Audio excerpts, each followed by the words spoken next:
48 podcast to welcome hello. Is that Yoda's version? Cheers, mate. There's a beer for you. Thank you very much. Where did these come from? Good. Thanks for asking me. Let me tell you. These Harp Irish lagers, premium quality Pilsner. Smell nice. Cheers. Lovely. Cheers, mate. Very nice. Open up the lips and sniff. There's some this guy I follow on TikTok, he's hilarious. Anyway, they were sent to us by a guy called Steve from Ireland. He sent me lots of Tato crisps. Oh, did he? Some amazing Irish produce, Yeah. which was just like the coolest thing. Great package to receive. Yeah. And there was beers in it.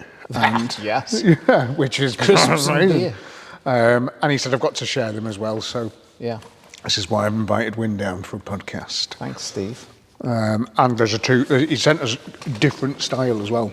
When I was at in Northern Ireland, flying the Puma, Oh, yeah. as you come down the steps at Aldergrove Airport, there was a big sign at the bottom that said "Home of the Tato Crisp." Nice. It was normally raining. It was. I can't tell you how many times flew from Heathrow to Aldergrove and it was raining, and then Aldergrove to Heathrow and it was sunny. But it's why it's green and gorgeous and that. Yeah, and you can grow a lot of potatoes. But the problem is, Wynne, is you can't get those potatoes out the ground if the ground's too wet. Oh, there we are. Which is a story of why I got my old workshop. Should I tell you that? Just very briefly. My old workshop was on a farm, and the farm was ran by this family, and the family had a contract with McCain, and McCain had their own office on site, and then they had a particularly wet season. Yeah. And they had all the fields around the farm planted with potatoes, but they had all, maybe, it was something like 30 or 40 fields all across the northwest that they rented to plant potatoes. So they would go there, they would pull the potatoes out of the ground, and they would bring them back. And they would process them at this massive plant in Clotton in Tarpley. I can say where it's from now because I'm not there anymore. Oh, yeah. And then, anyway, they had a particularly wet thingy and they couldn't get the potatoes out the ground quick enough. So as they were getting ready to sort the potatoes out, they were struggling to like process them fast enough because it was just so bloody wet. The potatoes at the bottom of the pile started rotting because they weren't able to do a lorry load at a time and all this sort of stuff because you had to get as many as you can into a lorry, otherwise it doesn't work money-wise. And the potatoes at the bottom started rotting because everything was so damp and there was no dry days. McCain walked into where the potatoes are. This is why they had an office on site. They walked in, they were just doing their normal tests, and they went, do you know what? Those potatoes are a bit mouldy and a bit horrible and a bit wet and gross. So we're off. Oh, what? Just dropped the contract? Plug pulled. And he had 30 or 40 fields hired. He had his farm and maybe enough employees on site to have a full shower block and dining area and all this sort of stuff. Massive, company, like a very busy place. And yeah, overnight, McCain just went, wow. See you later. And there was just nothing he could do about it. They were just like, yeah, we can't sell these, so we're going to go somewhere else. But he said they started importing them or something, which is annoying, isn't it? But market stall. Well, so what did he go bankrupt then? Pretty much, yeah. But he managed to sort of just be like, right, let's think about this very, very quickly. But farmers, they're not. Can't say that. Got a bit of money squirreled away. So yeah, that's right. They're never too hard. But they just go, oh my God, I'm so bloody poor. Everything's so bad, and then bleep. New Range Rover. Okay.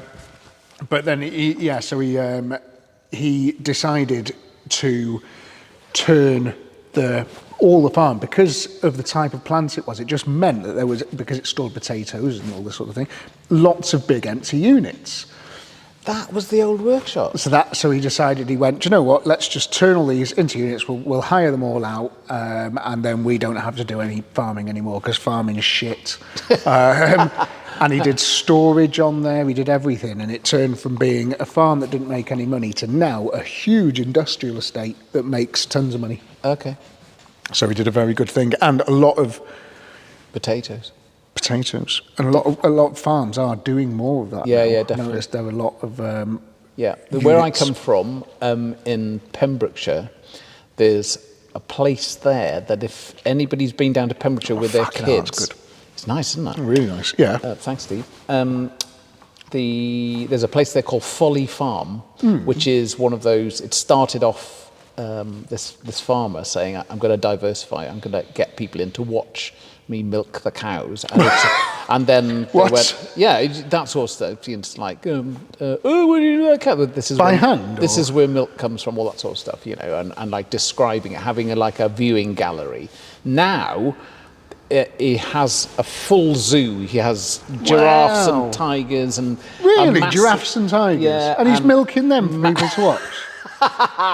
no, and he's got a massive amusement, huge amusement, really, really successful, and that's called Folly Farm. No and way. And he in the beginning, I remember when that started, and my stepfather saying, like, this bloke's gone mad, and all the other farmers laughing at him. Oh, he's like multi-millionaire and done very well, thank you. Wow. Out with milking animals on camera. Yeah, and the boys at Manor Beer will know all about Folly Farm. So Brilliant. Yeah. Can I just talk about the numbers that have happened in the last month?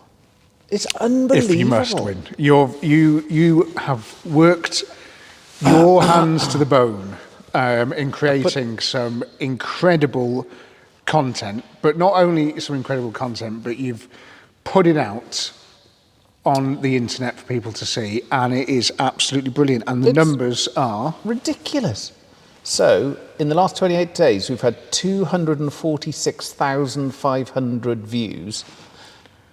wow. And this is on YouTube.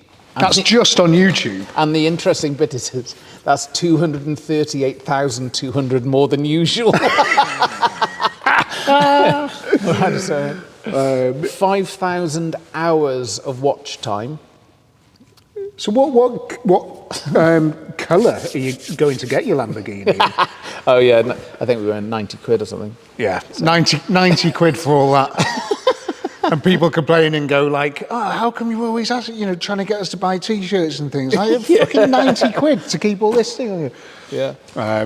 Good. It's a bit more of that, so Good fun. No, but it's great. Not on this though, because that's all shorts, and shorts get paid in a different way. What's lovely about it is the amount of comments and people really getting engaged. I like it. Some of the videos I've scrolled and I've just stopped it and I've started watching it. Just like it's like a normal bit of content, because it is really interesting. The main one was all the stuff when we went to Anglesey. Yeah. And you're talking about the bits on the plane and the Toblerones and things, and I'm watching it, I'm like, God, this is brilliant.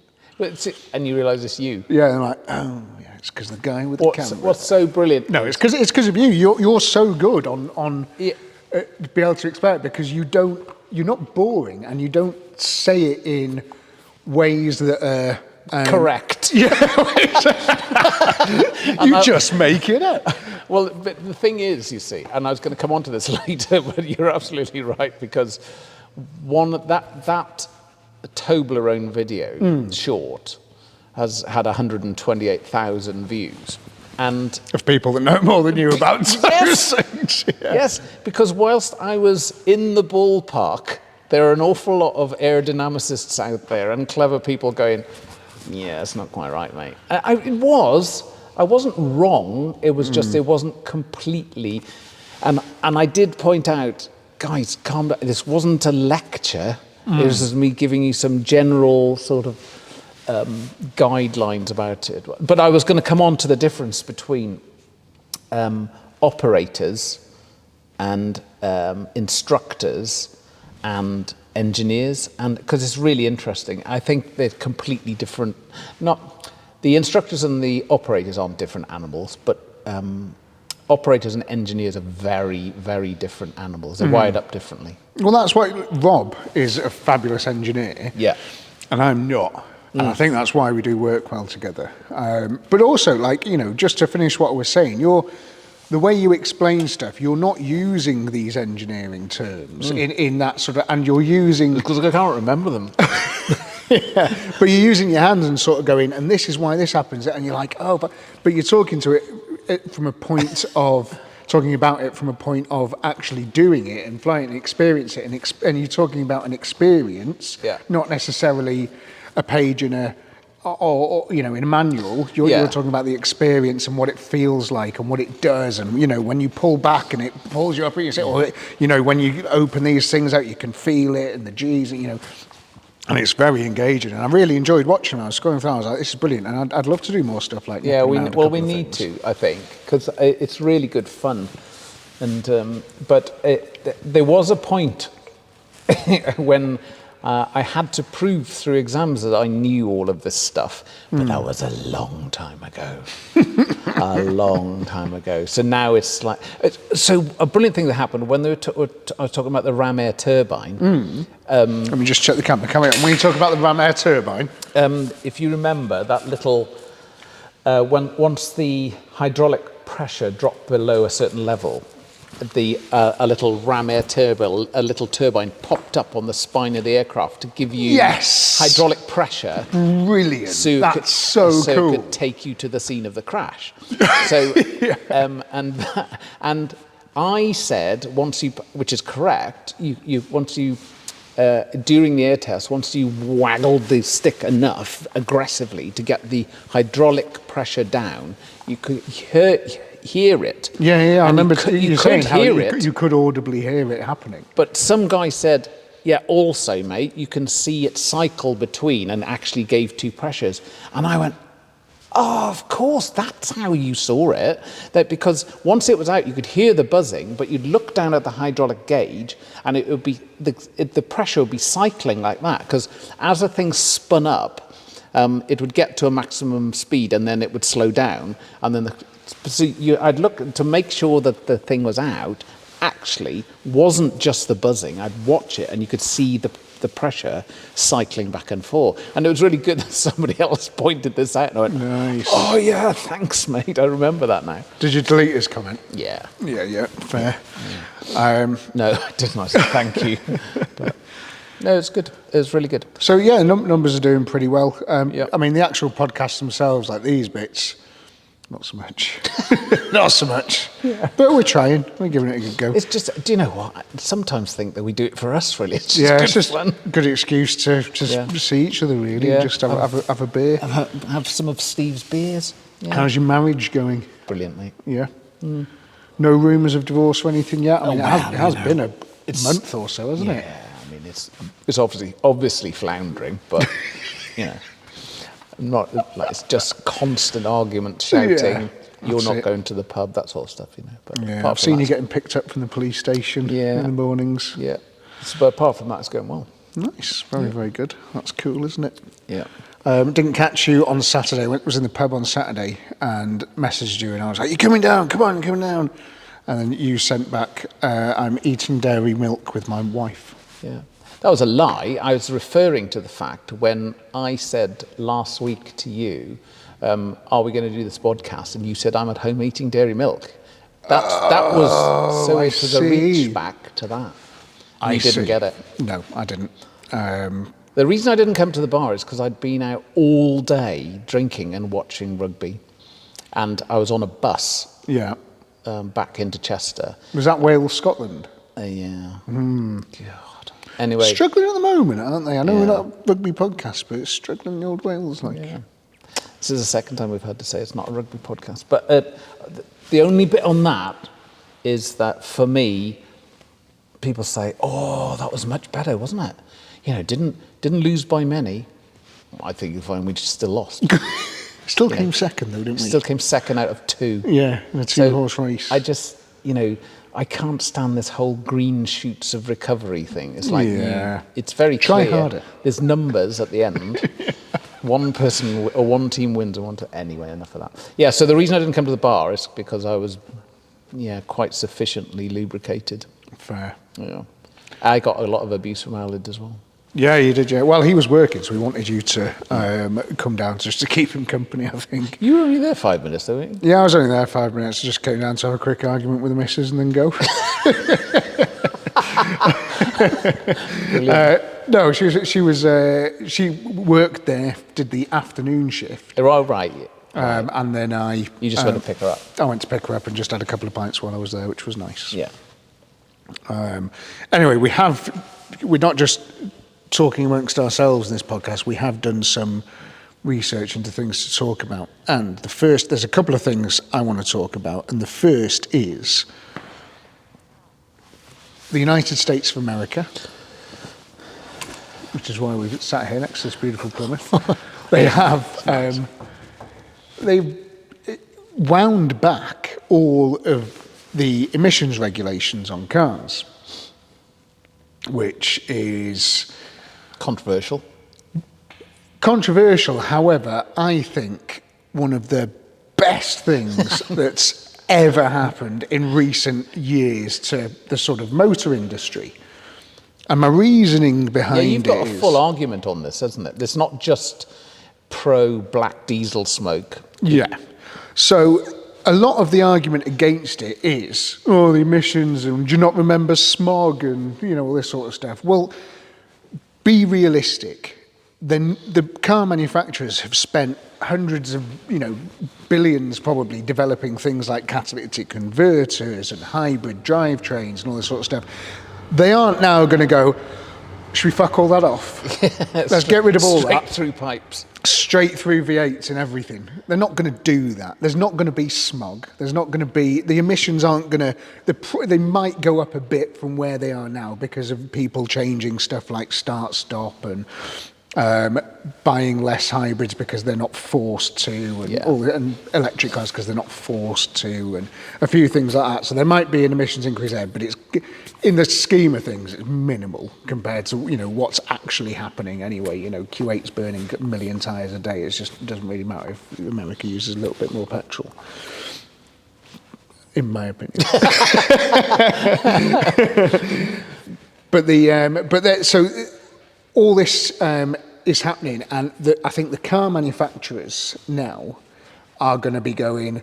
It's as if all the car manufacturers were under your foot in a swimming pool, and you've now taken your foot off their heads, because they were from a profit perspective. They were all drowning, and we're not going to be walking through the city and be choking on fumes anymore, because cars are clean nowadays. I think they're fine. I think it's going to be all right, But what's not going to happen anymore is that the car manufacturers are being told what they can and can't do in terms of making cars. Yeah.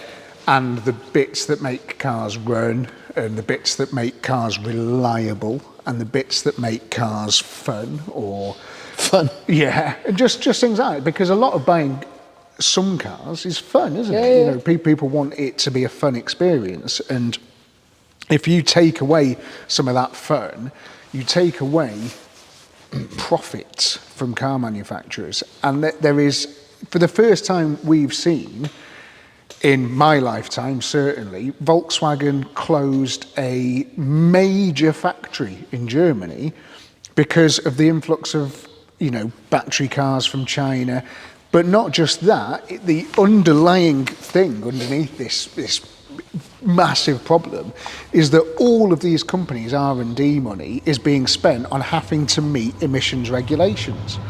They're having to spend so much cash on trying their best to make butterflies come out the exhaust of cars. Yeah. And it's not possible. You can't get something for nothing. You have to, if you want movement and speed and all this sort of stuff, it's got to come from somewhere. Well, you've still got plenty of electric options, haven't you? Especially with BYD, whatever that stands for. Bury your dog or whatever it is. What is it? Bum your dolphin? Bill your dad. Yeah, so you've got electric options, haven't you? And so my question is, and I don't know if you'll know this, but so haven't they just, because we've still got all of those, so in Europe, we've still got all of those still regulations in place. So So we're not going to see a huge change apart from the fact that we might not be able to import some American cars. That's my point. Haven't they just like made their market smaller? Because if they suddenly do that, and that vehicle doesn't, for example, a very shiny Ford pickup truck, a brand new one, perhaps in blue, if one of those doesn't meet the emissions criteria, then you can't buy them here, can you? Well, do you know that? Do you know if that's the case? But the thing is, we don't buy them anyway. Some people do. Yeah, but so we'll talk about that in a moment. But that pickup truck is a completely different pickup truck to what they get in America. Okay. So in America, they get a completely different thing. Our Ford Ranger over here is different in so many ways. They don't really have 3-litre diesel Ford Rangers over there. They've all got petrol engines in, V8s or V6s, I think, V6 turbo things, or hybrids. They do a lot of over there, and some electrics. But they have F100s, F150s, F250s, F450s, F750s, I think, which is really cool. But they don't have what we have, we don't buy them. There is such a small market share, like minute. It's probably 0.1% of American cars, brand new, we buy in the UK. Okay. It's next to none. You're right. I was thinking about last time I went to Texas and the size of them. You'd get them wedged down a street in Bilton-cum-Latchley. Absolutely, yeah. And a lot of the American cars that you see on the roads in the UK aren't bought brand new. Right, okay. You'll come over and it'll be a couple of years old at most, or it'll be nearly new or something like that, or very, very old, on the pickup truck that's next to you that you can't see. And the reason for that is tax. So, like, if you buy a brand new car in America, you pay tax. If you then put it on a ship and bring it over to the UK, you pay VAT, you pay import duty, and you pay something mad, like, I can't remember what it is, but it's something to do with the value of the car. I don't know, but either way, it turns a $40,000 pickup truck into $70,000. Okay. So it's huge. It's almost twice the price of the car. So we just don't do it. So whenever someone imports something, it's usually a few years old or whatever. There is some brand new stuff, but it's very rare. Okay. And it's almost the same in every other country in the world. I think the only countries that are different, I don't think they have the same emissions regulations anyway, because it'll be places like Dubai and things like I was going to say the Middle East. Middle East. So they were, and I think there's one of the places that I've seen a lot of American cars is like Iceland and stuff like that, which is a bit weird. I know they have a lot of American stuff there, but again, I don't think it's like a new market share. It'd be so tiny. So America, they don't care. They don't care about that. They don't care about the fact that they're going to be shrinking their market share abroad because nobody buys them anyway. Okay. And what he's done is he's taken the foot off the heads of all the domestic car manufacturers and saved their lives. He's saved it. Ford were shitting themselves in America. Their CEO was driving around in I can't remember, some Chinese, or I don't know if it was Chinese, but it was an electric car, it was Lucid or something, I can't remember what it was. But I'm glad I didn't say that. Yeah, what were you going to say? I can't. It was another BYD. It involves bums and daughters. But yeah, so what the fuck's that? Plastic. So you think that they'll have more money to be able to develop? Oh, hang on. Let me just flick that camera. So emissions, and the argument for it is for the emissions control is that the smog and all this sort of stuff, it's really bad and things, but we have got to a position now where cars are super clean. They are very, very clean. Stop-start technology is one thing they want to get rid of. there's a lot of arguments for it that I've seen that personally I think are total horse shit. Right. So people saying like it kills the car, it ruins the engine, it stops the oil flow, it kills starter motors, blah, blah, blah. I think that technology is pretty much down now, isn't it? Yeah, it doesn't, none of that is really true. Like Yeah. start-stop technology is it's so good it doesn't really matter. I think the main thing over there is like if they're stuck in traffic jams and things, the air conditioning goes off. I think that's one of the big things for it.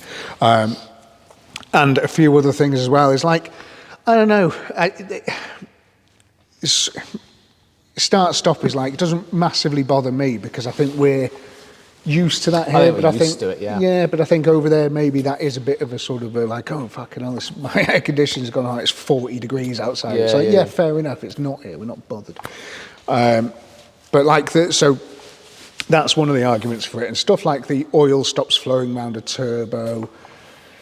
Cars, it's not, nothing's going to happen. It's just like, it doesn't really, we've been doing it for, people have been doing it. So I don't think that's really the argument against stuff like that. And I don't know how many manufacturers are going to, I think it's like forced on cars over there, but now it'll probably just be options. And a lot of people will still take it. They'll still be like, yeah, it's fine, start, stop, we'll have it. You know, a lot of people still, because it does save fuel.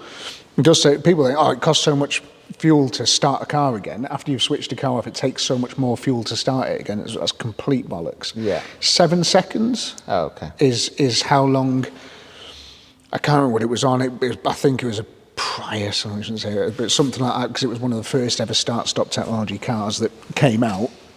But it's something like, if you, little 1.5 litre petrol engine, it can idle for 7 seconds, and that will be any more than that, and it is it's cost more than if you'd have switched it off and switched it back on again. Yeah. Does that make sense? Yeah, it does. It's a tiny little amount.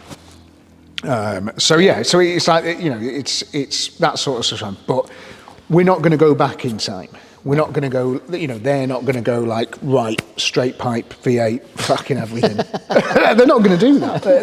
I can't see that being in any way, because it's not just about emissions that comes out of the exhaust, it's about economy. Yeah. It's about miles per gallon. Yeah. You know, people still buy into that. People want a car that is efficient and does do, you know, great miles per gallon, so I don't think it's a problem. But what the government has done is they have been able to say to all of the manufacturers, concentrate on something else. And that something else, with all their R&D money that costs them so much every year and is drowning them, they can now go, right, okay, we don't need to do that. What else can we do with this car? What about if we maybe spent a little bit more money on battery technology? Or what about if what about the plastics that we use in the dashboard? What if we changed the way we did that? What if we made 3D printed or aluminium or something like that? You know, is that going to be better? Why don't we make everything out of aluminium with just like a coating on it instead of using plastic and all this sort of stuff that at the moment they can't do. They have no spare R&D budget for anything. They have to spend it all on emissions control. Yeah, interesting. And I'll turn my phone on silent, I apologise. And I think it's genius because, as I said, you know, with Volkswagen, like closing that factory, which I know isn't like the same thing, but it shows that legacy manufacturers are really hard up. They're really, really struggling. And I think it's going to be the case over there that there was, you know, Trump was probably sat in his office and he got a phone call from Mr. Ford and he went, please, you've got a few months to help me out here, otherwise we're going to have to start closing factories. And not just that, we're going to have to start laying thousands of Americans off because these factories close. And he's gone, oh fucking hell, okay, I'll sort something out. And then his phone's ringing again, it's Mr. Dodge or Mr. Chevrolet saying exactly the same thing. Yeah. If you don't do something, everyone's going to be out of a job. Oh, interesting. Yeah, it is interesting. And then, yeah, fine. And I love this stuff as well. I'm going on about this now, but another thing is poverty and emissions. Right. It's the richer the country, the greener they are. Yeah. The poorer the country, the more emissions. It's as easy as that. And the reason is because a poor country cares more about if it can feed its people, and if it can look after their health care, and if it can do all that sort of stuff, before how much emissions come out the exhaust pipe of a car or something like that. They're more interested, they're trying to sort of get better at Priorities, isn't it? It's priorities. We have four recycling bins at home because we're warm and we've got food and we've got stuff and we don't have to go, do you know what, let's spend 10 minutes tonight just recycling this stuff because we're so comfortable. But if I was like, fuck, I haven't got any money, what am I going to do? I have to go out and find food, I have to go and find a job, I have to go and find work, I have to go and find something. I don't really care about putting all my stuff into tea bags in the little brown one. Exactly. And it's the same with cars and emissions and all this type of thing. So if by reducing, so one of the arguments for it is that each car will cost $2,500 less. Oh, okay. Is that what they're saying? Yeah. So that I don't know if that figure's true. You'd have to look it up, but that's what they're saying. $2,500 as well. $2,500 less, and that's an average. So you'll get something really expensive that will cost like maybe a bit less, but you will also be in a position where you can have a safe, comfortable, big family car for a lot less money that is a lot more efficient than an older car. It's a lot better, it's a lot safer. There's just so many pluses about having a new car. And that is going to be affordable to people in America who couldn't afford it, and they were driving around in 05 plate Ford Rangers with V8s in, pouring smoke out the exhaust and all this sort of stuff and being very, very bad for the environment. But now, all of a sudden, because he's knocked on the head all of these emissions things and made cars cheaper, and maybe Mr. Ford can go, do you know what, now we're actually making a profit, why don't we look more into making an affordable Ford Mondeo style car that is really efficient and good at miles per gallon? And what it does is it boosts those people up. It boosts those people up that can't necessarily afford all these things. It's like, right, great, okay, now you've got a nice, safe family car, and then maybe they'll put the tea bags in a brown bin. Yeah. Yeah. And buy a CarPlay thing from Temu for 30 quid. Yeah. Plug it in.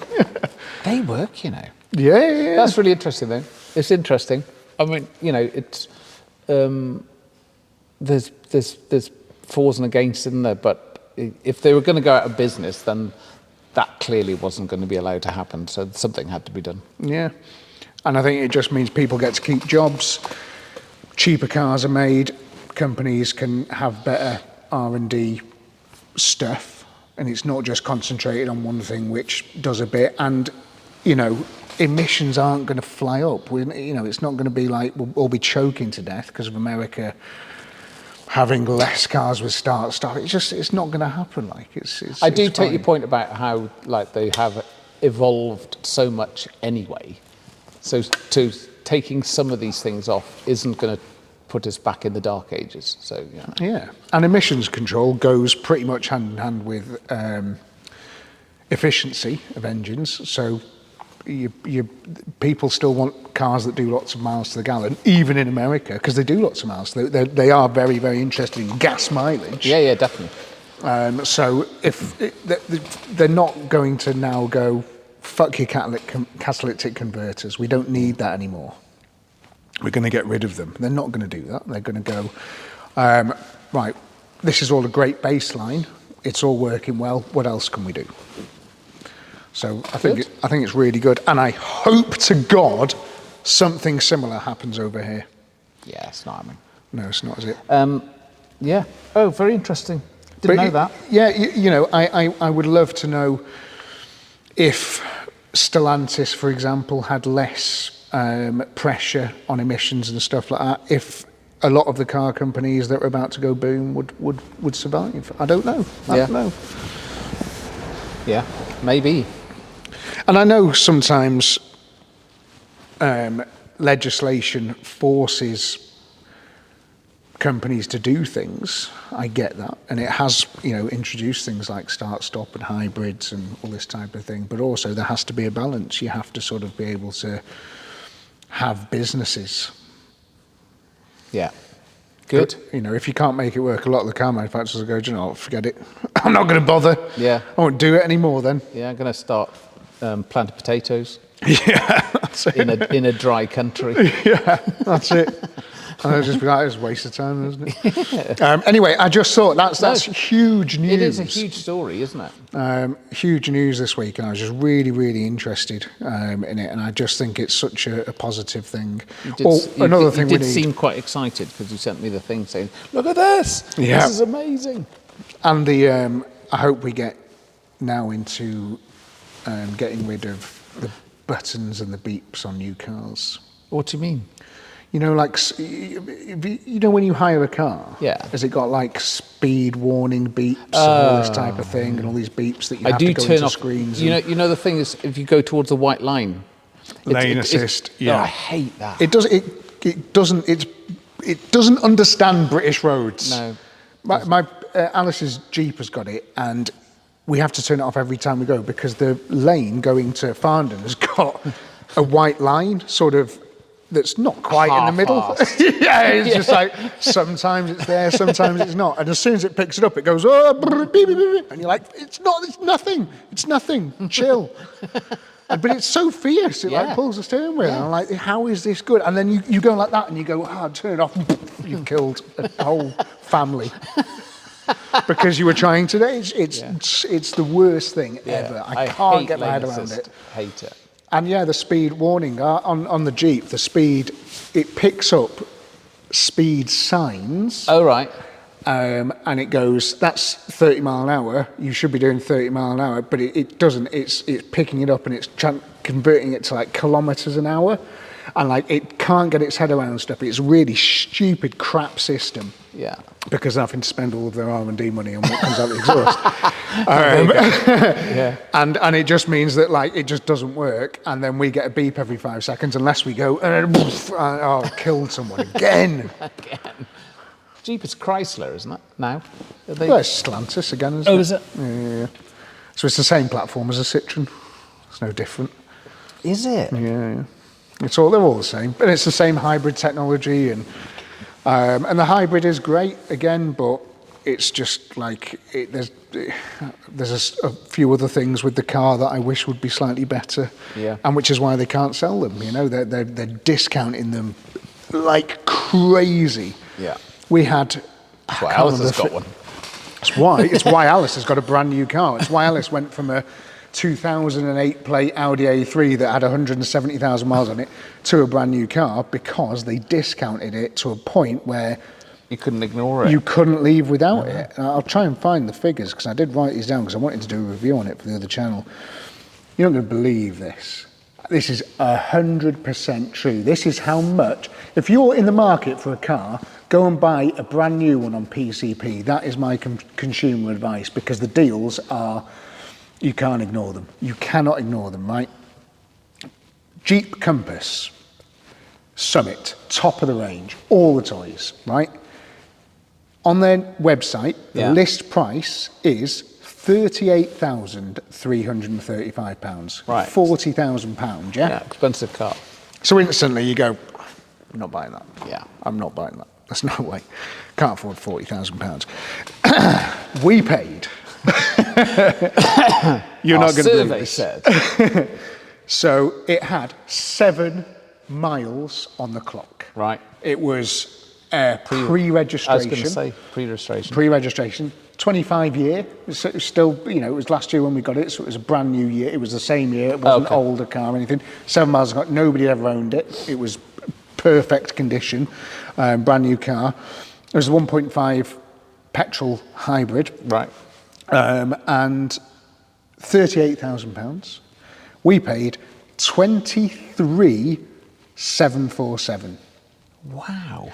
Which is get your calculators out. It's a discount of almost £15,000.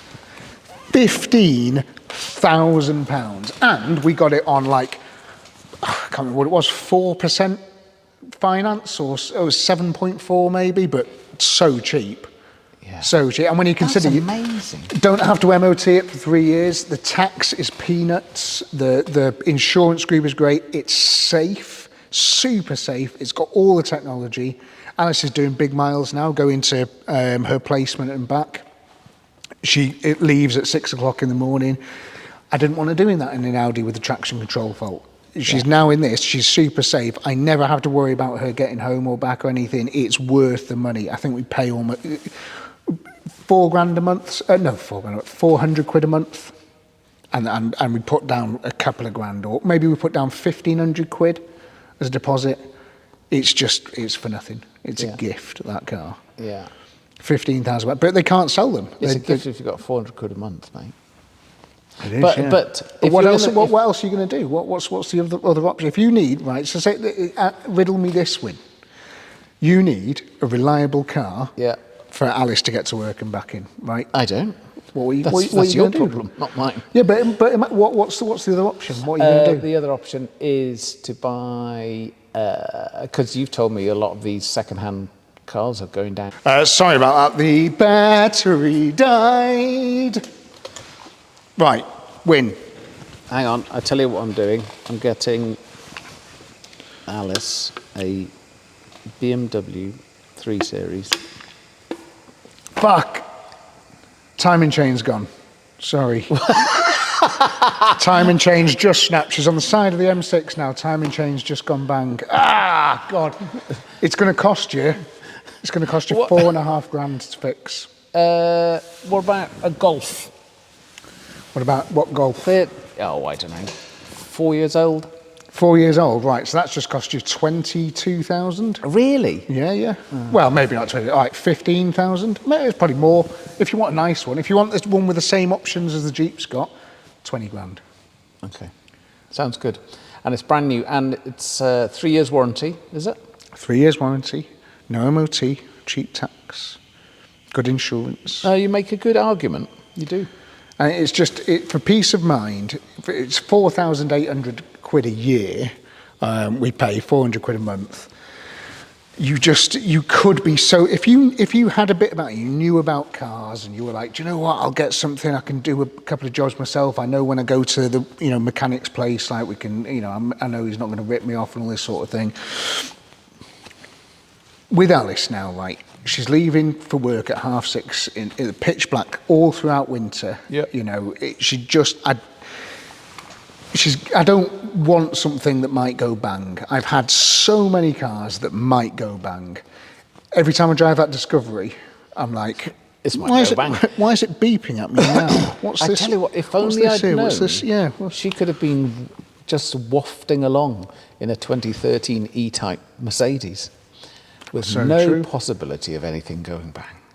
But again, it has had quite a few faults recently, hasn't it? You've cost you a bit of money. I've sorted those. Yeah, but again, and the other thing is, so she's doing a placement, and the thing with a placement is you can't have any days off. You have to do those days. Yeah. And if you don't do those days, they get added on to a point where you have to start the whole year over again, and you don't get your qualification. So imagine she's got a car, it's not got a clutch, something goes wrong, the timing chain snaps, the windows explode, the doors fall off, which all happens with these cars. That's true. So, you wouldn't have a YouTube channel if that didn't happen. Absolutely, yeah. So it's horses for courses. No, it's good. But if you have a son or daughter that needs to get to work, or if you just want to get to work and you're sick of spending money on bloody cars, go and buy a brand new car on PCP or a pre-reg car on PCP, but make sure you're getting such a good deal that your residual values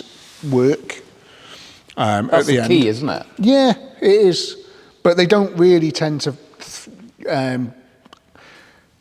put you in a position where you're going to owe too much extra on the car. They tend to be quite switched on with PCP balloon payment values now, because they get in trouble if they get it wrong. So if they tell you, we've been there, haven't we? They got a wrist slap for that. Yeah, absolutely. So they're a bit more switched on with that now. But if you get something half decent, and 400 quid a month, it's a massive Jeep with all the toys. A hybrid, you don't need that. You could get I was going to say a Polo, but bloody hell, they're expensive. Yeah. Toyota Yaris, I don't know, just something for 200 quid a month. Yeah. Whatever, 200 quid a month. You can't afford, what was it, 2,900 quid a year? I can't do the maths. I'm not very good. But if Go you, that. you know, just, 2,400. is that a year? I might get one. What? I don't know. Talking about bollocks. Do you know about... What about any more beer?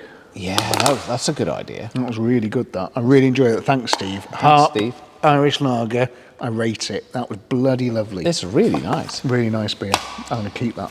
Have you heard about Ken Allen? Ken Allen? Yeah. This tickled me. No. We will talk about airplanes and more car stuff, but Ken Allen, right, is an orangutan in San Diego Zoo.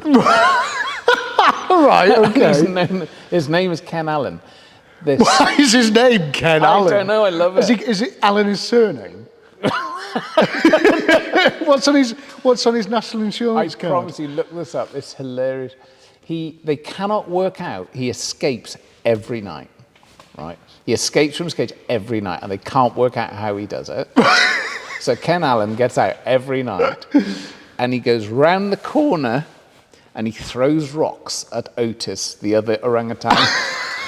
No way. And they put him back in, and the next night he does the same.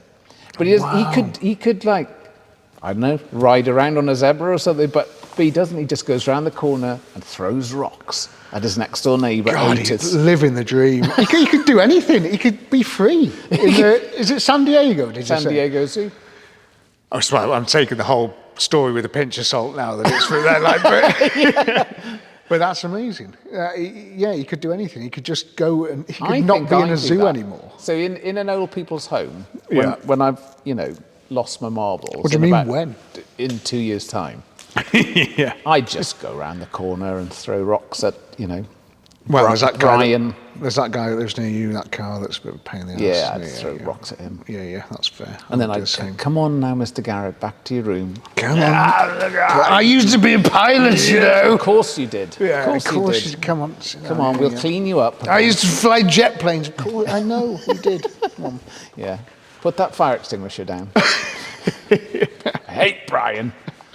But that's what he does. So Ken Allen gets out, throws rocks at Otis. That's amazing. And he gets put back in. Isn't that lovely? Have you heard anything on social media of Punch, the gorilla? Not the gorilla. Is he a gorilla? He's a monkey anyway. All right. Punch, the little baby monkey. Something like it. It didn't come up on my social media feed, but I think if it's clearly, because you wouldn't look at that. It's not targeted at me. It's a bit like. So there's this baby gorilla or baby monkey that kept getting bullied in this zoo and kept getting shunned by all the other monkeys, and they were like, "No, we don't want anything to do," and they throw him away, and they'd just be like, "No, it is true." And there's loads of videos, and her indoors was just like almost bawling her eyes out, showing me these videos. Look at Punch! Oh my God, he's so sad. He's not got any friends. And then they kept trying to find other monkeys that would be friends with him, and eventually they found a monkey, and they became friends. Is that the story? But that has been going heartwarming. It's weird, isn't it? Because that has been going so wild on social media. I've looked at the figures, because you always do. I'm so interested. Yeah. It's like, how many views has that got? It's like, 40 million. Yeah. And it's like, to put that into perspective, Wales has got 3-point-something million people in it. 3.6, yeah. 40 million people have watched one small reel of this baby monkey being bullied. We need to get a baby monkey, mate, and smack it about. That'd be cool, wouldn't it? Well, I don't know about smacking it about a bit, Wynne. I think that's a bit extreme, isn't it? Put it in the cockpit of a hawk. That'd be cool. Yeah, get it to explain a bloody Toblerone. Do a better job than me, apparently. We could put that helm on it and fire it out of something. Don't know if you can see that helmet there. You get in trouble with your auntie again. This is Wynne's old. Donna, if you're listening, we're joking. She called me out on short horses the other day. It made me delete the thing. I didn't delete it. We put a short out, and she was like, "People won't understand. It's a joke." Anyway, it's not a joke. This is Wynne's old helmet that he used to use. Oh, when I still got a lot of your fag ash in there as well. I was jumping over the fountains in Las Vegas. Being fired headfirst over Grand Canyon. Yeah. So do you want to try it on? No, I really don't. I haven't seen inside it. Well, it's on the floor now, isn't it? You don't do a good job of advertising it with that coming out of it. It's absolutely hideous in there, isn't Yeah. it? But yeah, this is Wynne's old helmet. Yeah, brilliant. Used to wear this when you're out on the pull. in where did you live? Menai Bridge, where were you born? Tenby. Tenby, that's it, yep. When you were in Tenby on the lash, Actually, it's probably in the Sands nightclub in Saundersfoot. Nice, In okay. the Sands, Yeah. Anyway, let's shift this into second gear. It did as well. It did, yeah. I don't know if that was second. It felt like fourth. Are you getting beers? Yeah, I am. Good. So the other thing that you probably can't hear me now, somebody was asking me the other day was, how do you know? Oh, I better wait till he comes back, otherwise you won't know what I'm talking about. What I've decided, So, Wynne. hang on, I started something there. Oh, were you talking to yourself? Yeah. No, not to myself. Sorry, go on. to the 4,190 people who subscribe. And Hey, thank you very much. I said, somebody asked me the other day, and I thought it would be a good thing to talk about. I said, when you're in formation Oh, right. in an aeroplane, how do you tell the other airplane what to do? Do you just tell them over the radio? While you're in formation. So, for example, when you Right, so I'm in formation now. you're lined up on the runway, ready to take off. Yeah.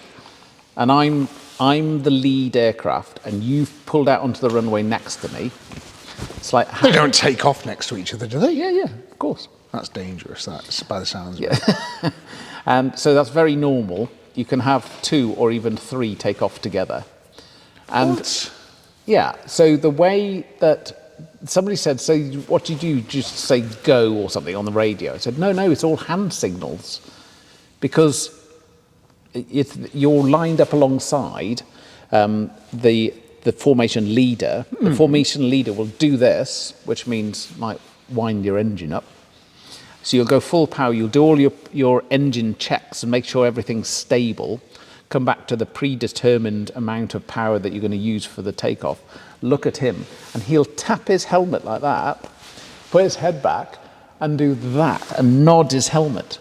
So as he nods, you release your brakes. Oh, wow, cool. Yeah. So it's literally just... So what about when you're in the air doing Well, stuff? in the air, there are various signals, but you can use the radio as well, but there are various signals. Are the radios any good? Can you hear each other quite clearly? Oh, yeah, completely, yeah. That's So fine. if you're flying along in formation now in the sky, and he said, right, we're about to just zoom off to the right or something, how does that work? See, that's a good example of something you wouldn't say. You'd probably have briefed the sortie and know exactly what you're going to do. Or you might say to the other person, echelon right, echelon left, which means come in close, or use hand signals. Push somebody out if you want them to go further out in formation. Oh, But that's literally just do that? Yeah, it's all pre-briefed though. Okay. And yeah. I'm going to get in trouble again with the intelligent people, and a lot of the stuff has changed, because I did a short about port and starboard, and somebody said, oh yeah, we don't use that anymore. And I was going, yeah, you do. And I looked it up and I went, oh, they don't. Do they not? Use right and left. Yeah, Do a they lot. really? So Wow. things do change, but Well, it's not a boat, is it, either? it's not a boat. No. And do you know, one of the guys you learn stuff on this podcast if you go through the comments. Fact check that, please. You don't.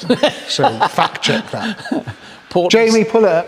Here's one that I had to look up because I went, this guy's absolutely lost his marbles. What, a commenter? Yeah, because he said port and starboard used to be larboard and starboard, but they're too similar. And I went, yeah, right, mate. The absolute horseshit. And I looked it up, and it's true. You're joking. No. What does larboard mean? Larboard is the loading side, like from the And starboard is is the steering side. So larboard was loading and starboard was steering, and they kept going, no, larboard, and they're going, I don't know what you're saying, mate. I said, do you know what? We'll change it to port. It's the bit that goes to port, where you're tied up. So so that was good.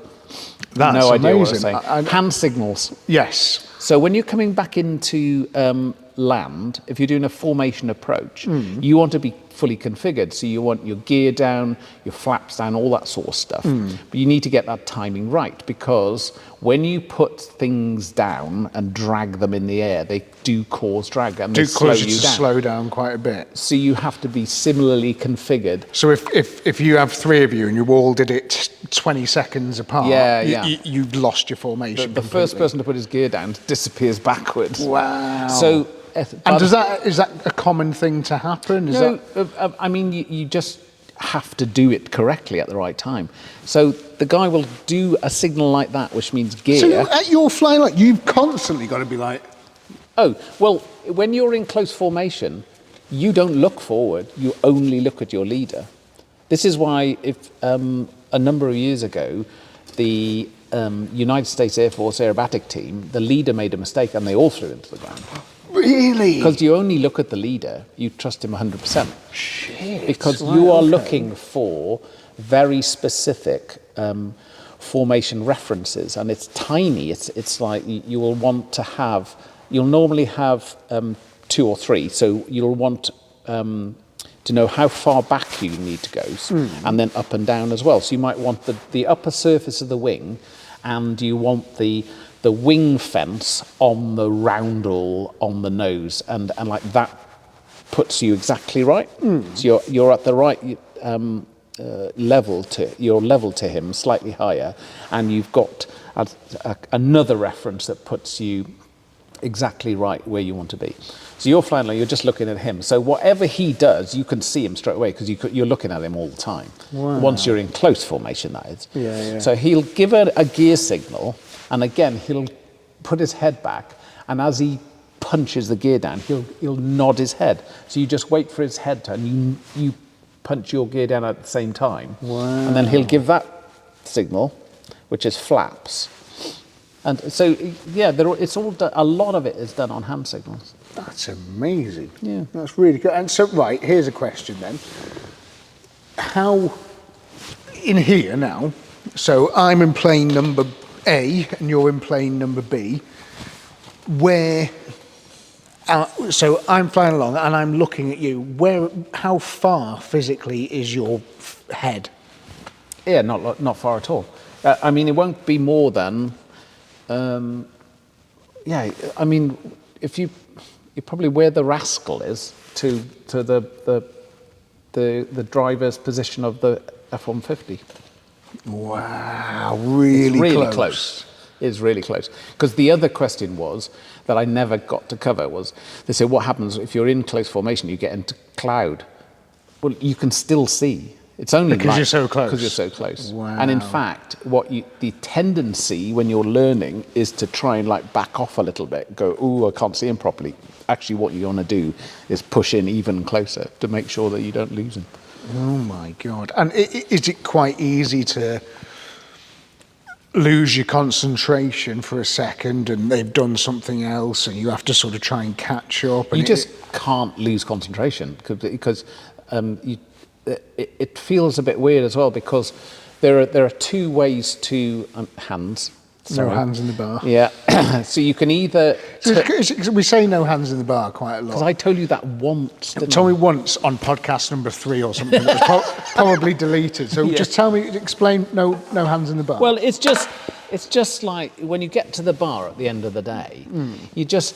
The temptation is... It's like, there I was, and fighting and shooting, and everybody's just going, oh, for God's sake, shut up. Yeah. So it's that, basically. No hands in the bar. But there are different ways to turn. So you can turn a formation, and if you turn right, you can do that, or you can all do that and do what's called like a flat turn in America, like that. But you can have, in America, when... They're doing a flat turn, that must be incredibly dangerous, because if he turns his turn off, Well, the amount he pulls. And I was just going to say, in the T-38, one of the formation moves was there was an instructor and a student, and a solo student, an instructor and a student, and a solo student. So there are 4 aircraft, and you turn in like that, and the roll rate has to be right. So you all roll in, and then you have to pull a certain amount of G to go through the corner. So you have to hold and set that G, and you're just looking at the bottom of the underside of a jet, and you can literally see all the sort of hydraulic oil and bits and rivets and all this sort of thing. But what you don't want to do is suddenly go, huh, and leave a little bit of G off, because there's 3 people behind you, and they all go, huh, and just get spat out. Oh my God. Or if you leave too much off, you're going to hit each other. Yeah. Does that ever happen? I mean, people do bump into each other in formation, but the aggressive stuff that the Red Arrows do, then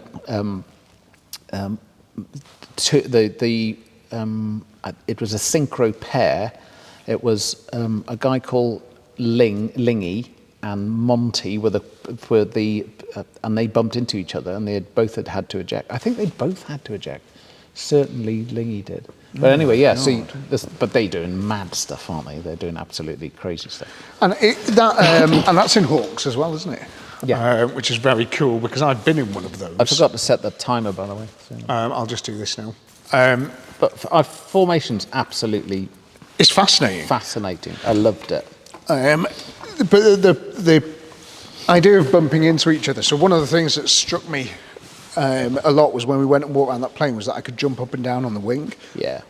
And as I was jumping up and down on the wing, and I'm no featherweight. Well, you are now. I'm a little bit skinnier than I used to be. Yeah. But it's the tapeworm, isn't it? It's the tapeworm. Cheers, yeah. Steve. And I didn't bring out then the other different beers. I thought we'll do the harps in this episode, and then we can do the different ones that Steve sent in the next episode. You say that. And if you want to send us some beer, look up Tasty Records in Altrincham and send the beer to them, and then I go up there every couple of weeks and pick all my post up, and I can get the beer. And we can review it. If you enjoy that, I see what you did there. That could be a lot of fun. So you're jumping up and down on this hawk, and what now? So it gave me it made me realise that they're very solid and sturdy. Absolutely.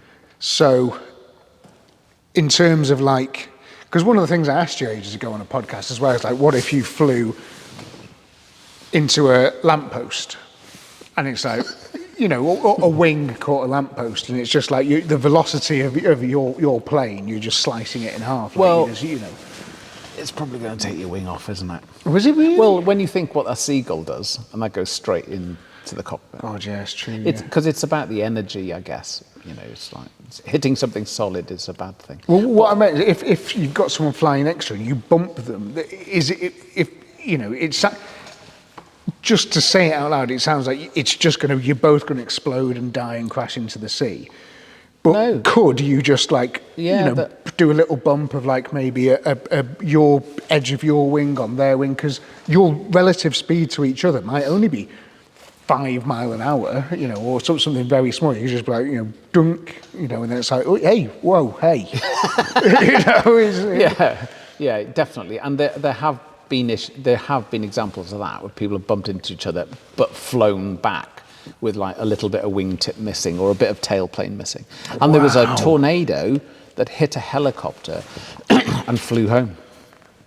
How did it hit a helicopter and fly home? At low level. I mean, so the low level environment is it's like furry with flying things, isn't it? Yeah, so there's little puddle jumpers all over the place. So, I mean, if I was in a Cessna, I would not fly around I'd fly around at 2,500, 3,000 feet, get above the sort of low flying areas, because the fast jets are, 500 to 250, and there are operational low flying bits in the middle of, or there were in the middle of Wales, in the middle of Scotland, called OLF, operational low flying, and they're 100 feet, so really low. Wow. So it does get your attention when you come around the corner and see something, bimbling along. And they look like they're still. You know, they don't look like they're doing 80 knots when you're doing 420 knots. Yeah, but it's the same as going down an autobahn and you know, you're doing 150 and someone pulls onto the motorway doing 40 kilometres an hour. And you're saying, fuck, you know, thank fuck for that. I know, they're effectively still. So much so there are flow arrows around certain parts, well-known parts of the flight. So the McCuntleth Loop, for example, the Mac Loop, on a low-flying chart, there are arrows. It's a one-way system. And what do you mean there's arrows? Well, literally on the chart, when you look at the low-level chart, when you're planning... So not physical ones, like... not massive day-glow arrows. I was going to say, oh right, now it all seems a bit too easy. On poles. But you know, and I'm absolutely sure in the moving maps, in the sort of digital stuff that they've got these days, that it'll show that it's a one-way system.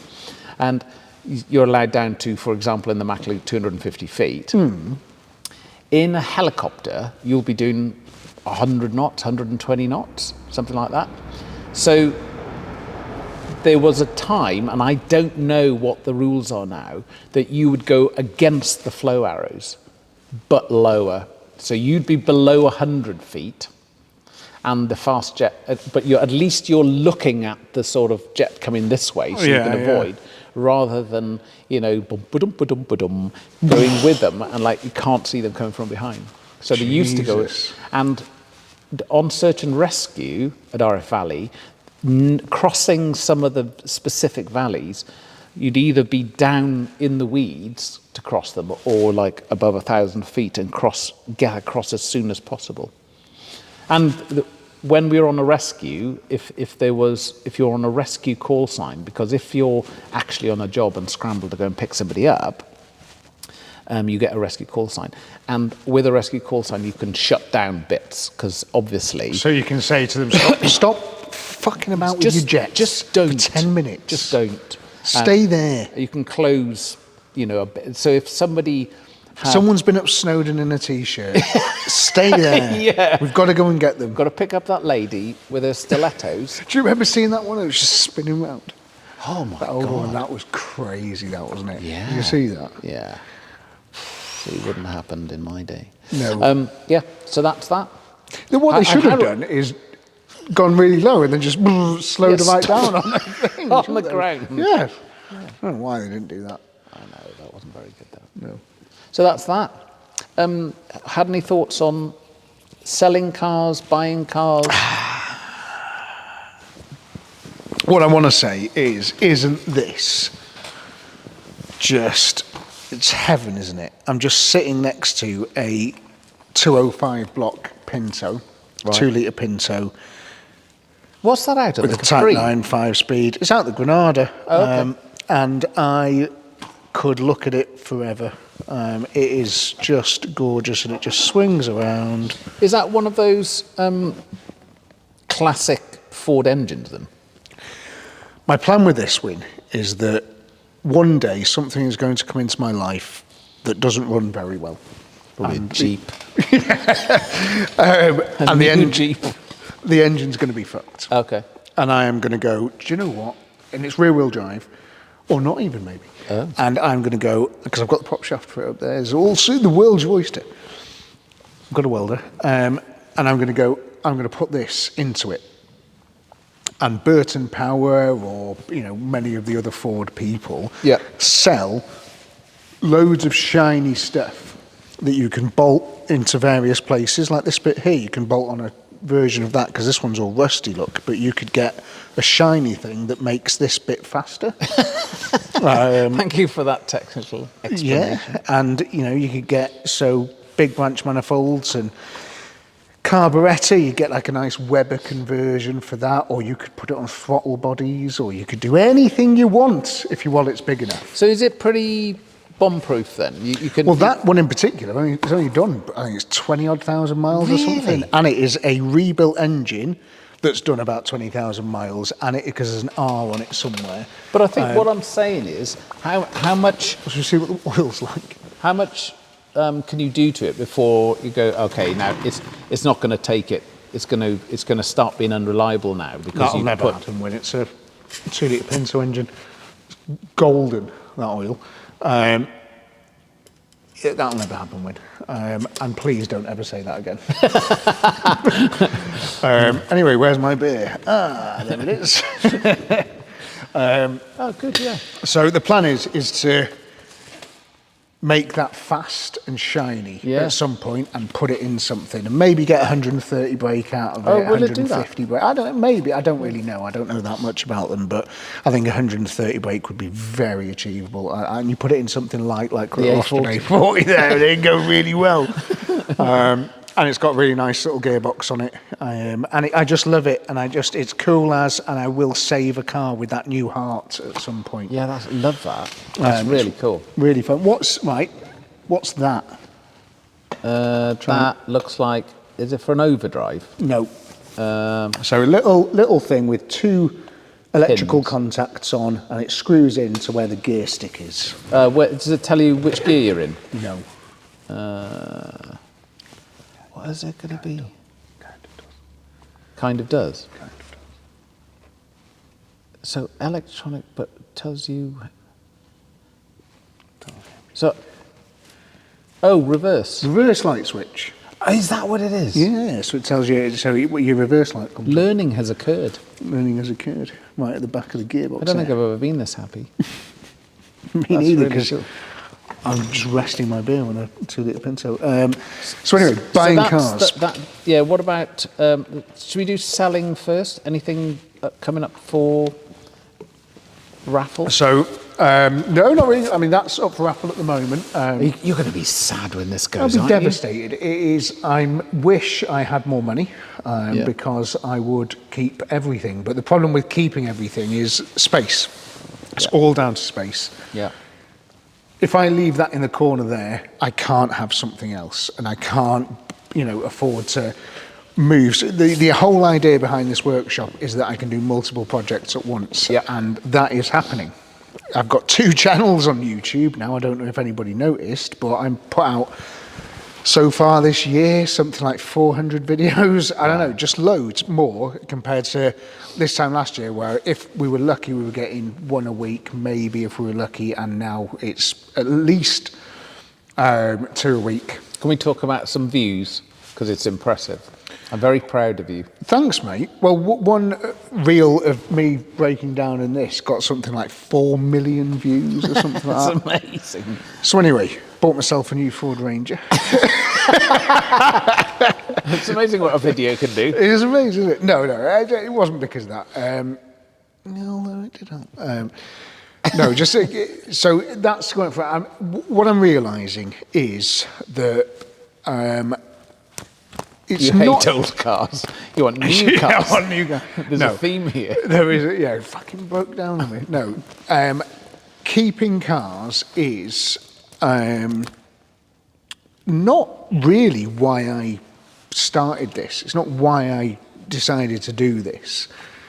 What I wanted to do was to save cars and to show that some old cars, the A40 over there, which the Owners Club couldn't wait to get their hands on to strip for bits, I'm sure. The Panhard, the Rover. Rascal. Yeah, and the yellow car that you've not seen yet that's over there, which is super cool. The whole idea is just to save cars and to keep them on the road and so people can see them and use them and enjoy them. Yep.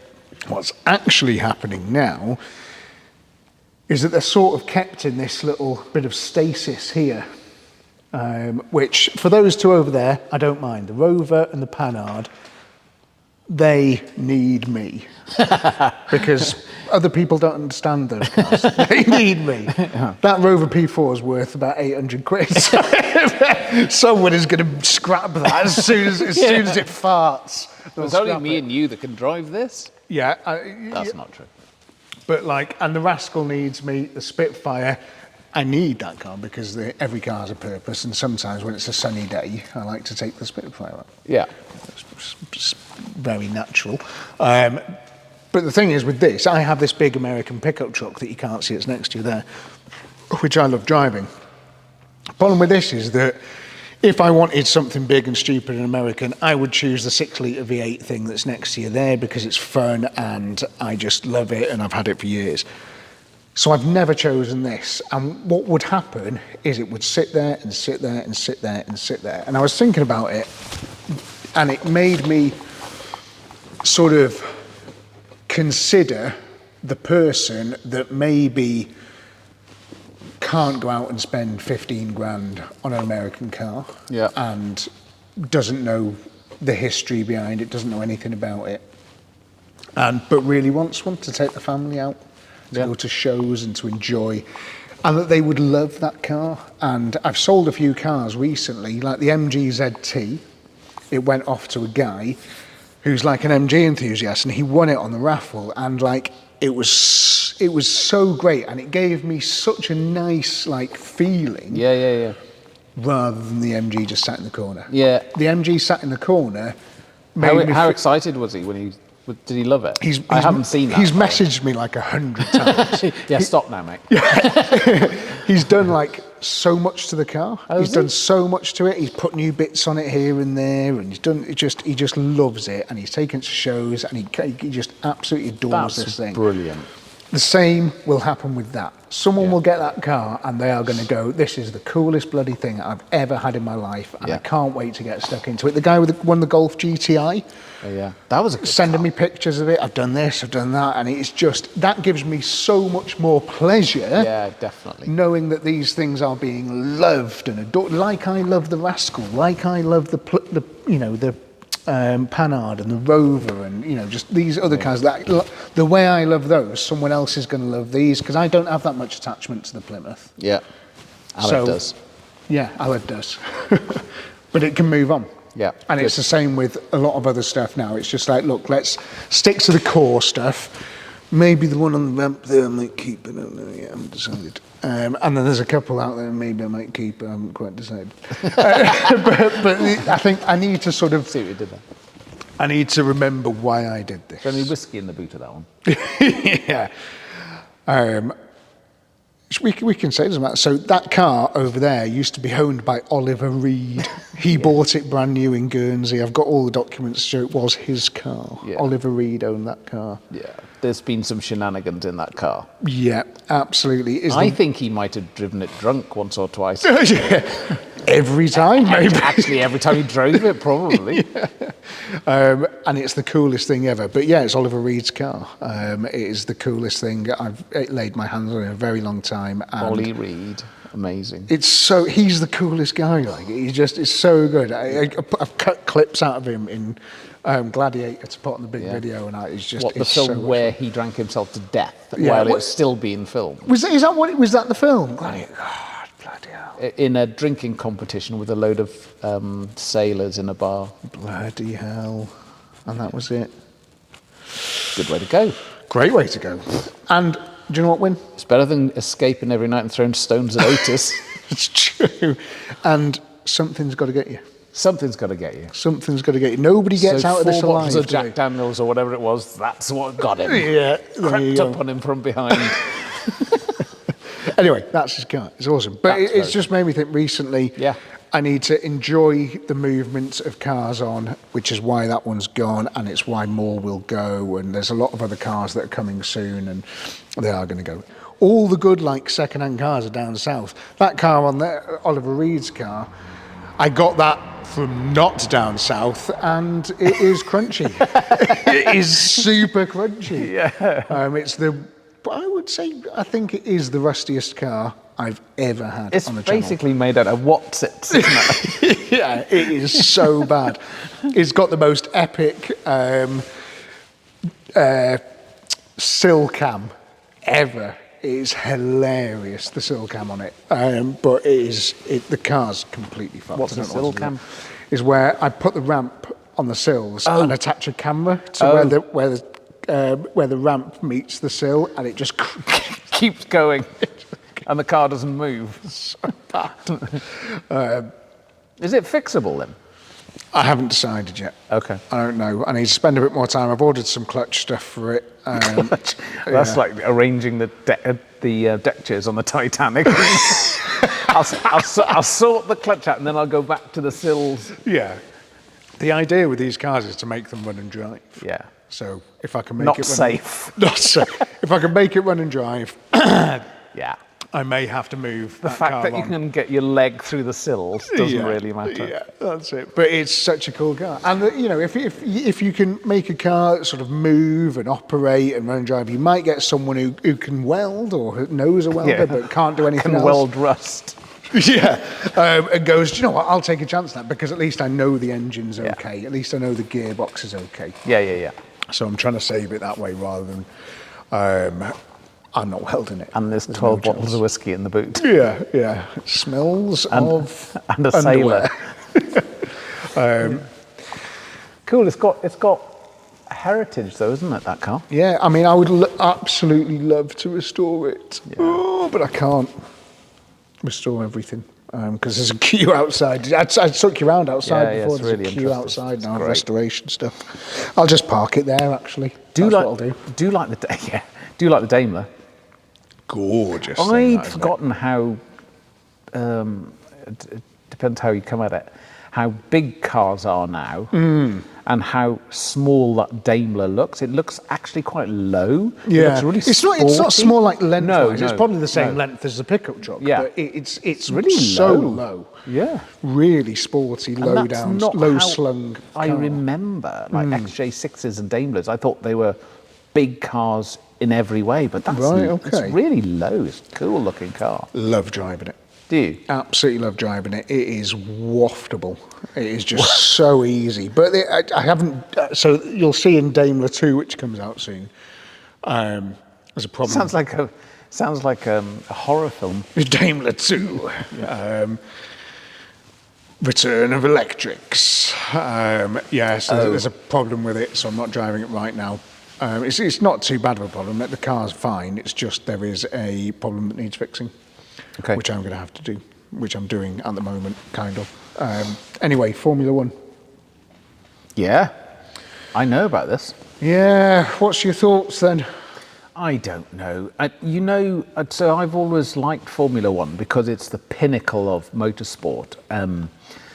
It's Although now they're saying it's not. Well, this is the point, isn't it? I think they've gone too far.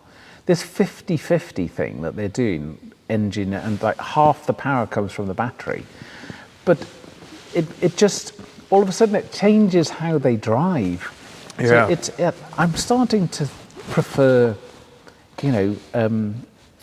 World Endurance Championship. Those cars now are becoming more interesting, I think, than Formula One cars. It absolutely is the pinnacle of technical, engineering, and because they've got all of these like aerodynamic devices moving, haven't they? The wings open and close, all that sort of stuff. Yeah. But they've still got a V6. They've still got a V6 turbo on it, but half the power comes from the battery, and they have to do this super clipping. They have to, gain battery charging by Engine braking. I think it's engine braking. Yeah, sorry, I was just gonna. I know it's called super clipping, and I was thinking, I don't know how they do that. So that was a bit shit. But yeah, but I'm not sure. There's too much now. They've got a boost button. Yeah, which overtaking you hate. Awful. I hate boost Well, buttons. BTCC did that. Well, didn't it's push to overtake, they call it. Yeah. Push to overtake is gross. Absolutely, it has no. It's Formula E. Formula E. I don't. I hate can't remember Formula this, but I hate Formula E. But there was a thing with the audience. They had a push to boost, and if they could like a vote. Yeah, they could like vote. Awful. Oh, it makes Hate you that. Physically sick thinking about it. It's so hate disgusting. Formula E. The fact that they just don't make any noise, it's just that. And you just get Richard Hammond's daughter. Hey, you go and race that Formula E car, and then she just crashes it, and it's like, yeah, it's good entertainment. It was like, no, it wasn't. no, I don't. I want to see a Formula One car with a V10 in it. What a Hammond screaming past my ear, and making me scared as a 38-year-old 6-foot man. I want to go, oh my God, what was that? That's what I want to do. a Hammond crashing. That's weird. Oh, shock. Oh, God. Next. Turn it over. Oh, Hammond's crashed again. Turn it over. Yeah, so I don't know. I know they're going to be very fast, but it's going to be very weird. I think... They're not even that fast. What did Thingy say about his chef being able to drive it around the corners? Yeah, they are fast. Yeah, but he said the cornering speeds at the end of the, they're having to save battery power. They're having to sort of slow down at the end of some straights and before, things. yeah. And lap times are going down, and it's just, I think it's total rubbish, isn't it? I mean, you know how it works, because the engineering people and the technicians that work on these things and the thousands of people they've got in the factory, they will become faster, and they will, because they just bring new bits every race, don't they? And they just develop and develop and develop, and they will end up being faster than the old cars, because that's always what's happened. But yeah, I'm not sure. I think this is a step too far for me. It's a shame, because I love Formula One. Yeah, I don't want this stuff. I don't want it all. All of this stuff. I don't want it. Don't like it. Don't like the hybrid Formula One cars. I want Formula One cars. I think they should bring back Formula One cars that have got 2 massive wheels in the back and then 4 wheels at the front. Oh, like a Tyrrell. Yeah, it's exactly like a Tyrrell. Yeah. I think that's what they should be. And they should have V12s, Yeah. V10s. Yeah. I think that's what they should have. And that would make me go, Well, do you know what? let's flick the Formula One on. It's another vote for the Goodwood Festival of Speed. It Where is, actually, which I is know it's a brilliant. hill climb, but all of those lovely noisy things Oh, go up it's the so hill. good watching them go up, isn't it? Yeah. So good watching them go up. Yeah. I think they should make Formula One cars that go on tracks instead, like tanks. Yeah. And that's what they should do. If they want to change it to make it more interesting, do something fun. Don't put a couple of Makita batteries in it and make it go on. Forget it. Yeah, Not interested. And Aston Martin, they've porked it, haven't they? What do you Because mean? what they've done is, so Adrian Newey, the genius that he is, has gone to Aston Martin. He's actually now a shareholder of the company. And they've gone to Honda engines, and it's like, I think it's like straight out of a Metro or something. Oh, yeah. no. I think they're a bit, but when they started testing Bahrain, they're 4 seconds off per lap. And I think now they're up to like 2.5 seconds off or something. But that's your classic Honda VTEC, isn't it? When they go, BAM! BAM! BAM! And they're just not moving. It's just a noise button. That's all it is just this noise pedal that I've got. What they haven't done is put an R on it. If they put a nice little red R on it, it's really fast. Idiots! If they did that, it'd be really fast. Message. Yeah, I will. Message him Yeah. on Instagram. Or Say, put the gear stick in the dashboard. You remember that? The yeah, Civic on the- Type yeah. R. Just tell him, put Type R badge on the back of your Formula One car. You'd be away, mate. Genuinely, why has it got VTEC? It should have VTEC. Schoolboy error. School, but the whole thing's a school. Did you ever? Verstappen recently was going, I am actively exploring things outside of Formula Yeah, One. but he can bore off. I mean, he's an amazing driver. But just for him to say that is such a wild thing, because he's going to have lots of sponsors and things and people that are very interested in him not saying things like that. Yeah. Because he's the world champion. And Yeah, they're going to go he's like, not. well, yeah, he's not. Lando is a British guy. Oh, is it? Well, it was then. Lando Norris. He was, yeah. And then go sort of like, I don't really want to do this anymore. He's like, okay, well, maybe because he lost. Yeah. Better Off you go then. Yeah. But it's just, it's one of those things, Off you isn't it? go I think back it's to the Nürburgring, go around there in a GT3. Did you see that? You went around there. Yeah. Very quickly. Not as quickly as you if you had a GT3, of obviously. course, I've always said that. I love watching the GT3 stuff. It's my dream to go and watch one of the 24-hour races there and camp. I'd like on to the go side to of Le the Mans. track. Yeah, Le Mans would be really cool. Rob told me the other day he's got Formula One tickets for Spa. Oh, that's my favourite track. Yeah, and he said he's got some of the ones he's got. He's at the bottom of Eau Rouge. No. and he's got like his missus bought them for him, and they were out for a meal, and she wouldn't get off her phone. Yeah. Rude. rude, and he was like really annoyed. And then it was because she was buying him these special tickets, which meant he's like camped out at the bottom of a luge, like in Spa. And then when the tickets came and she got them, she was like, "That's why I was on my phone." And he was like, "Oh, you know, I love you." Yeah. Told me that today, and I was like, "When are we going?" And he was like, "Yeah, it's just me and her." That's even ruder. Well, he hasn't got a job. So if you've noticed, you haven't seen Rob on the channel recently. Yeah, that's right. That's why. Because he's working on his MX-5. He's not working on his MX-5. He never works on his MX-5. He's just hoping that the... have you ever seen the film Batteries Not Included? The little UFOs come down and fix things. Yeah, that's what he's waiting for. Yeah, he's waiting for one of the little spaceships off Batteries But Not everything Included he's done is immaculate, though.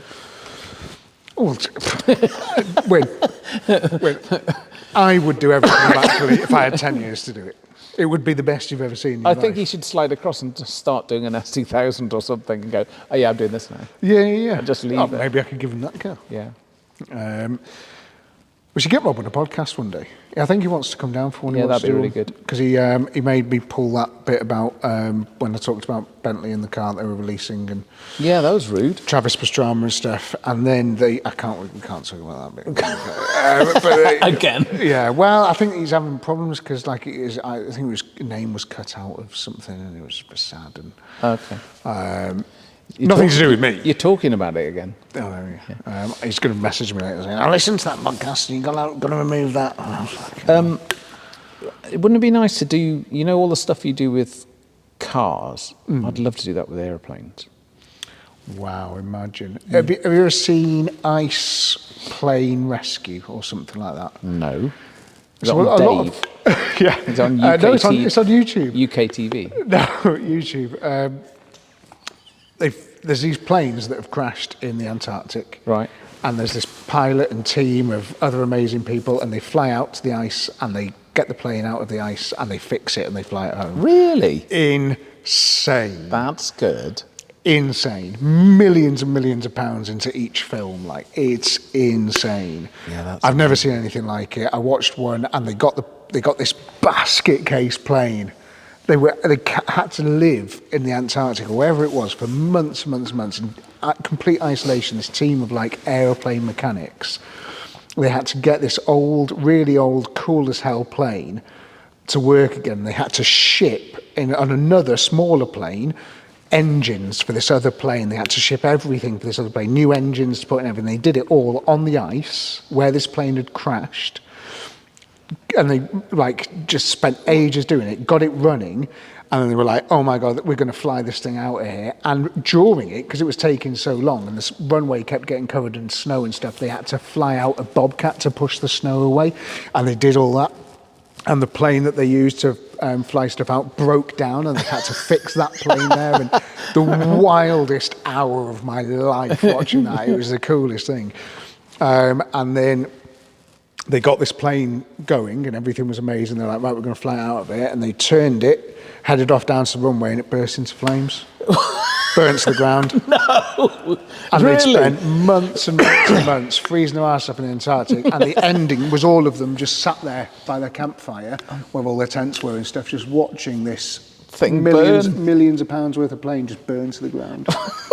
And because they had a fuel pipe came loose. It's AI, mate. It's not It's true. not. It's from years and years and years, well before AI. Oh God, it's so cool.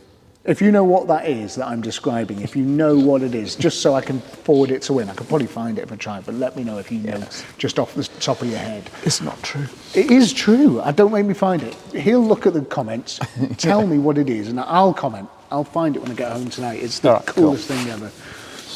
But imagine that. Imagine taking... it does happen. Clearly people restore Spitfires and all that sort of stuff.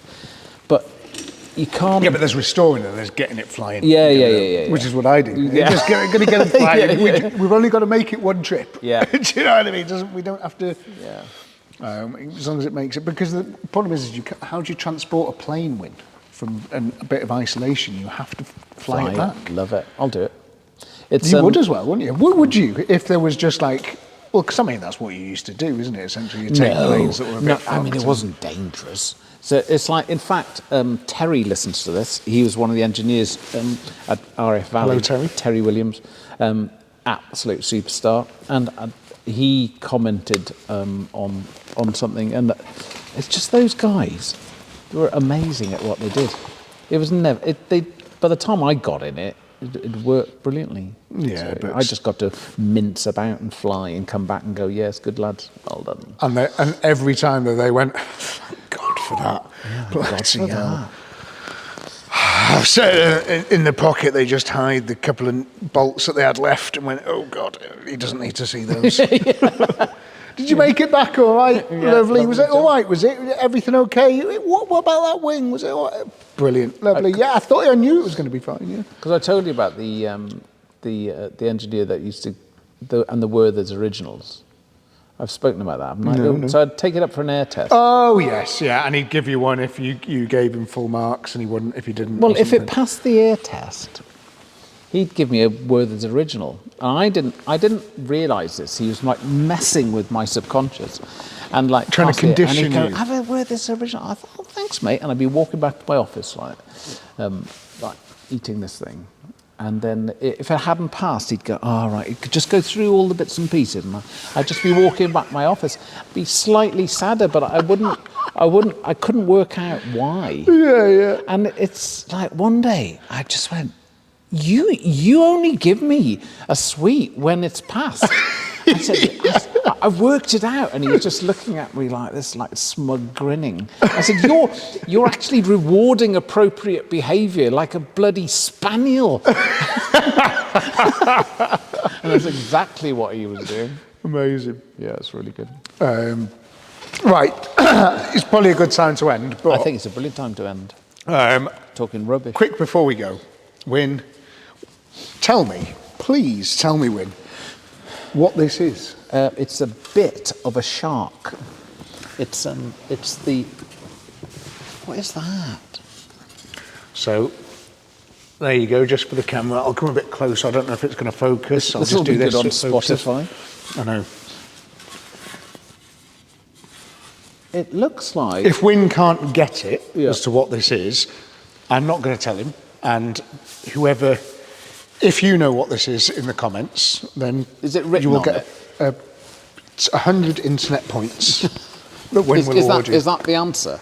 Yeah, but it doesn't tell you what it is. Oh. So you can look at it. Ben, however long it's been, bring back her dignity. Oh. I think it's part of the Panhard. Oh, really? Yeah. What would it be? Oh, does it fit in under the bonnet? Is it part of? Does it go at the front? Fair's fair, you have got it. Yeah. Should we have a look? Come on, Yeah. let's go and slot it in. We can see. I didn't know what he we're was talking going about. to do this, by the way. You massive idiot. That was an amazing. This is a pickup truck we've been talking about. It's full of all stuff from the move, by the way. Isn't it cool?